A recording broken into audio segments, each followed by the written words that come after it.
አሰላም አለይኩም ረህመቱላሂ ወበረካቱ። ውድ የዘምዘማ ዩቲዩብ ተከታታዮች ሰላም አለይኩም ወራህመቱላሂ ወበረካቱ። እንዴት ናችሁ? እስከ ዛሬ ድረስ ብቻ ያመጥቼ ነበር። ዛሬ ልጄ መጣለ። ልጄ ጋር ብቅ ብዬላቸዋለሁ። እንግዲህ ልጄ ደግሞ ድሮ በእኔ ጊዜ የነበረውን ጥያቄ ትጠይቀኛለች። እኔ ደግሞ በአሁኑ ጊዜ ያለውን እጠይቃታለሁ። እና እስኪ ማንኛው ሚዛኑ የማን ይበልጣል? መልካምነቱ የማን ይበልጣል? መቼም የእናንተ ዘመን አይደለም፣ የኔ ዘመን ነው ማለት የኛ ዘመን ነው። እኔ ልጠይቅሽ መጀመሪያ ወይስ አንቺ ጠይቂ? በአሁኑ ዘመን አንቺ ልጅ ነሽ፣ እኔ እናትሽ ነኝ። እኔ የማመጣሁትን ባል ትዳር ነው የምታገቢው ወይስ አንቺ የመረሽውና አንቺ ያመጣሽው? ከባድ ጥያቄ ነው። እኔ ራሴ ያመጣሁትን አይደል? እኔ አሁን የእናንተ ዘመን ያው በቤተሰብ ነው። ቤተሰብ ትፈራላችሁ፣ ታከብራላችሁ ምናምን። አሁን እንደምታየው ነው፣ ቴክኖሎጂ ሁሉ ተቀይሯል። ስለዚህ እኔ ያመጣሽው ሰምታችኋል። እኔ ካልወደድኩትሳ እኔ ይሄ ሆነሽም ተይ ጥሩ አይደለም፣ እስኪ ቆይ ረጋ በይ ካልኩሽ አንቺ ከወደድሽው አይሆንም ብለሽ ግግም ብለሽ ትገቢበታለሽ? በራስሽ ፍቃድ ትሄጃለሽ ወይስ እኛን ኧረ አይደለም ብለሽ ማሳመን ትችያለሽ? ታሳምኛለሽ። እሺ ያ ልጅ ማስተዳደር የማይችል ከሆነስ? እንጃ ነገር ያሁን የሚሰራ ከሆነ እሺ፣ የሚሰራ ከሆነስ? እሱ የሰው ልጅ እኮ ብራቅቱን ነው የሚወለደው፣ ሳይለብስ ከተወለደ በኋላ ነው ልብስ የሚለብሰው። ግን አንድ ወንድ ልጅ ማስተዳደር የሚችል መልካም ሰው፣ ለሚስቱ መልካም፣ አንቺ ደግሞ ለባልሽ መልካም አስተዳድራለሁ ብሎ ማስተዳደር የሚችል ከሆነ አህለን ወሰህለን። ምንም የሌለው በባዶ ግን ማስተዳደር የማይችል ተፋቅራችሁ እከከይ ለከከህ ነው። እሱም ይቸገራል። ምን ነው ባዶ ቤት አምጥቻት ለምን አሰቃያታለሁ ብሎ ወንዱም ይቸገራል። አንቺም ደግሞ እንደ ምን አይነት ቤት ገባሁኝ ለምን ብዬ እሰቃያለሁ ብለሽ ድጋሚ ትዳታችሁ ይፈርሳል። ይሄን ታስቢያለሽ? አታስቢም? አስባለሁ። በእኛ ጊዜ እና ባል የከሌ ልጅ እኮ አለች ይላባላል። አባት ይመጣል፣ ልጅህን ለልጄ ተብሎ ሽማግሌ ይዞ መጥቶ ልጅህን ለልጄ ብሎ ይለምናል። ከዛ በኋላ የሚሆን ከሆነ እሺ እናስብበትና እንነግራችኋለን ይባላል። ይሄዳሉ፣ ደግሞ ይመጣሉ። ልጅህን ለልጄ ይባላል። ታስቦበት ያ ሰው ያ ልጅ መስተዳድር ከሆነ ቤተሰቦቹ መልካም ከሆኑ እሱ መልካም ከሆነ ለአንቺ ትንሽ የሚያስተዳድርበት መኖር አለበት ከሆነ እሺ መህራብ አቀበላለሁ ይላል። እንደገና እኛ በጆሮአችን በግድግዳ ሆነን ነው እንዲህ የምንሰማው። ፊት ለፊት ተቀመጠ መስለሽ እንደ እናንተ አይን አውጣ እንዲህ በግድግዳ ምንድን ነው የሚባለው እያልን እንሰማለን፣ እንባረራለን፣ አናውቅም። ከዛ ልትታጭ ነው ለከሌሌ ልንሰጥሽ ነው ይባላል። ያው ቤተሰብ ይቀባበላል። እሺ መህራብ አላለሁ። የእናትና የአባቴን ነው የምቀበለው ያን ጊዜ ማለት ነው። የእናትና የአባቴን እቀበላለሁ። በጮኛ እንኖራለን። ያን ጊዜ ደግ ነው። በጮኝነት ጊዜ ታጭተን እንኖራለን። ቀለበት የለም በቃ እንትን አለ። መንገድ ላይ ስትገናኙ ምናምን አታፍሩ? መንገድ ስንገናኝ እሮጣለሁ፣ እንዳይመጣ እሮጣለሁ። መጣ ብዬ እንድካየሁት እሮጣ ሸሸዋለሁ። አጋጣሚ ካልሸሸሁት የሆነ ነገር አንጥቶ ይገርፈኛል። አለ ንቃይ ነው ብሎ እሮጣለሁ። ያን ጊዜ ሳየው በሩቆ ያጨንጮኝ እሸሻለሁ። ከዛ በኋላ ያው ቀን ይቆረጥ ይጋቡ ይባላል። ቀን በቃ ይቆረጣል። ቤተሰብ ይደገሳል፣ ይጠመቃል። ቤተሰቦችሽ ራሱ ዘመድ አክስት ካለሽ እህት ካለች እሺ ይደገሳል። ቤት በደንብ ይደገሳል። በደንብ ተደግሶ ያው ትዳር ያለሽ እከሌ ይባላል። መቼም ይታረዳል። ማሻአላ ነው የዛን ጊዜ። አሁን እናንተ ስታገቡ የመኪና ተመርጦ የሙሽራ መኪና ጴ እያለ ነው።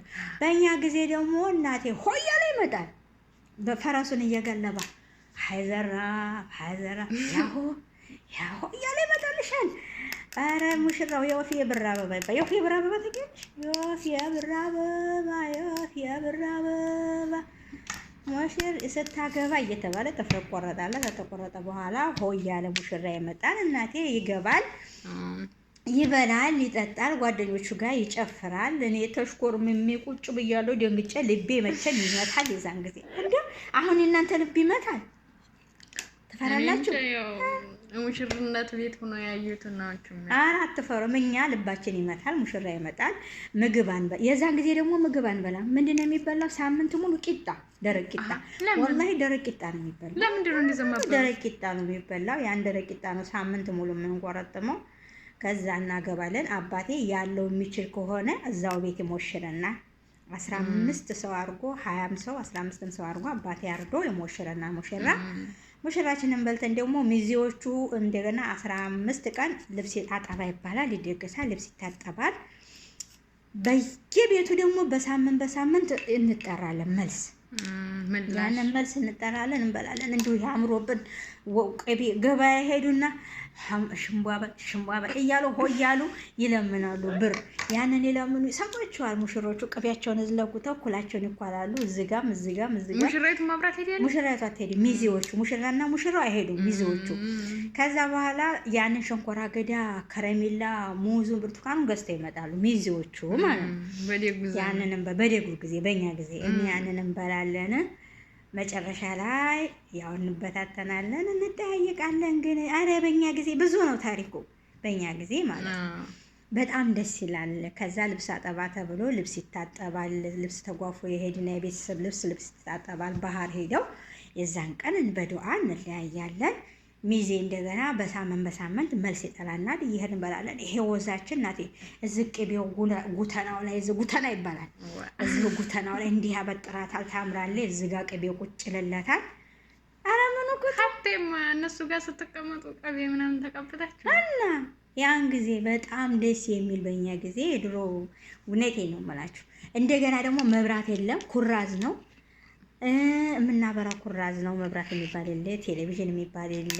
ውሃ ወንዝ ሄደው ባህያ ሄደ ቆርተው ነው በጀሪካ የሚመጡት። ጎረምሶቹ በትከሻቸው ተሸክመው ነው የሚመጡት። ይሄ ነገር አለ በእኛ ጊዜ ነበር። አሁን ውሃ እቤት ገብቷል፣ መብራት ገብቷል፣ ቴሌቪዥኑ ኧረ ምኑ ቅጡ። በአሁኑ ጊዜ ሳይንሱ ተኩለኔጁ ረቋል፣ ግን አትስማማንም። ስምምነት የለም።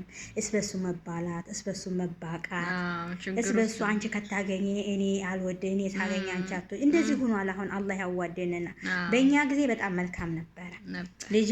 እና አሁንም እኔ ያልኩሽን እንድታገቢ ነበረ እኔ ፍላጎቴ። ምን ትላላችሁ? ታመጪ ነው እንዴ? ቆይ እነሱ እንግዲህ እስኪ እነሱ በኮሜንት ይጻፉልንና እናትሽ አመጣችውን አግቢ ካላችሁኝ እሺ። አይ አንቺ ተቀበይ እሷ ያመጣችውን ካሉሽም ደግሞ እንግዲህ የበለጠ ይሆናል ማለት ነው። በዚህ ተስማምተናል። ሰምታችኋል እንግዲህ። እኔማ ብታዬ የቤተሰብ ልጅ መልካም ላይ ልዝራን ነበረ። እኔ ያመጣሁትን ነው አንቺ ያመጣሽውን አለች። አፌን ብያለሁኝ። እንግዲህ የተስማማትን ተሷና ተኔ የተስማማትን ምርጫዋ የሷ ነው ብያለሁ። በአሁኑ ጊዜ ያን ጊዜ እኮ አባቴ ሲናገረኝ ራሱ እሺ ብዬ ደንግጬ እናቴ ስትናገረኝ እሺ ብዬ ነው የምሰራው። እርሻ አርሰና አረማረ አሁን ይሄን አድርጉልኝ እንኳን ስላቸው ሞባይል ይዘው ቆይ እሺ ቆይ ምንድን ነው የምትይኝ እንዴ? አረጋለሁ። ቆይ መሆንሽ ነው እንኳን ደጋግ እንዴ?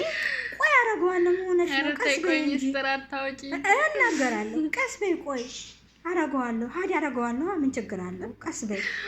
ሞባይል አሁን በአሁኑ ጊዜ እንደው ብድግ ብለው እንኳን አይሰሩም። ወላሂ ሀቂቃ ብድግ ብለው ቆይ እሺ ጠብቂ ነው የሚሉ።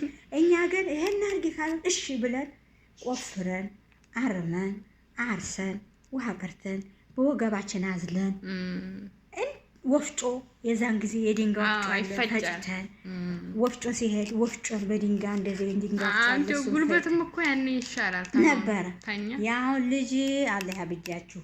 ለማንኛውም መልካሙን ትዳር ጥሩን ትዳር አሜን ለእናንተ የሚመቸው አሜን መርሐባ አዎ አላህ ይስጣችሁ። አሜን ዲነኛውን ሃይማኖተኛውን አሜን በሃይማኖቱ አሜን የጠናውን አሜን ዘመድ አዝማድ አሜን የሚወደውን አሜን ቤተሰብ አሜን የሚወደውን አሜን አሜን አሜን የምትጥሩን ትዳር አላህ ይወፍቃችሁ ነው አሜን የምንላችሁንም ስሙ። አሜን አላሁመ ሶሊ እንደዛ ብዬ ነው የምለው። ቤተሰቦቼ እንግዲህ ከወደዳችሁት ምክራችንን ሰብስክራይብ፣ ላይክ፣ ሼር አድርጉ።